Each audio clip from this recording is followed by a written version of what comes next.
என்னடா இது களி மாதிரி இருக்குன்னு பார்க்குறீங்களா? இது வந்து நானும் என்னோடய ஹஸ்பண்டும் சேர்ந்து செஞ்ச நோம்பு கஞ்சி.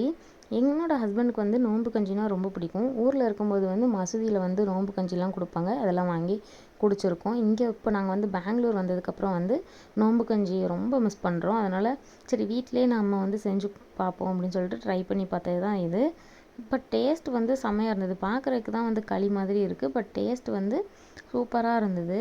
இதுக்கு நான் வந்து என்னென்ன இன்க்ரீடியன்ட்ஸ்லாம் ஆட் பண்ணோன்னு பார்த்தீங்கன்னா, ஒரு குக்கரில் வந்து எண்ணெயும் நெய்யும் வந்து ஊற்றிக்கிட்டோம். அப்புறமா வந்து ஸ்பைசஸ் வந்து 2 ஏலக்காய், 4 கிராம்பு, ஒரு சின்ன சைஸ் வந்து பட்டை, அப்புறமா ஒரு 1/2 டீஸ்பூன் வந்து சோம்பு, 2 பிரியாணி இலை போட்டு நல்லா அது பொரிஞ்சதுக்கப்புறமா 2 பெரிய சைஸ் வெங்காயம் வந்து கட் பண்ணி வச்சுருந்தோம். அப்புறமா ஒரு 10 சின்ன வெங்காயம் இதெல்லாம் போட்டு நல்லா வதங்கினதுக்கப்புறம் இஞ்சி பூண்டு பேஸ்ட் வந்து ஒரு 2 ஸ்பூன் சேர்த்துட்டு 4 பச்சை மிளகாய் வந்து கீறி வச்சுருந்தோம். அதுவும் வந்து சேர்த்து நல்லா வதக்கிட்டு அது வதங்கினதுக்கப்புறம் ஒரு மீடியம் சைஸ் தக்காளி கட் பண்ணி அதுவும் வந்து சேர்த்து நல்லா வதக்கியாச்சு.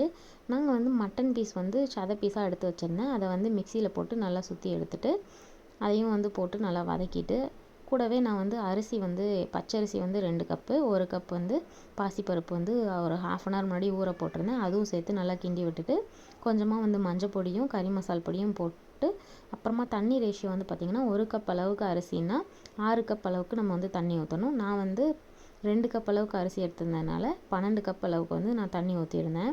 அப்படி இருந்து எனக்கு வந்து கட்டியாக தான் வந்துருந்துச்சு.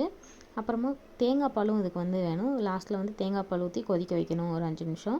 அதுக்காக தேங்காய் பாலும் வந்து ரெடி பண்ணி வச்சுருந்தேன். சரி இப்படி சாப்பிட்டு பார்ப்போம். ஒரு பிளேட்டில் வச்சு சாப்பிட்டு பார்த்தோம். செம்மையாக இருந்துச்சு.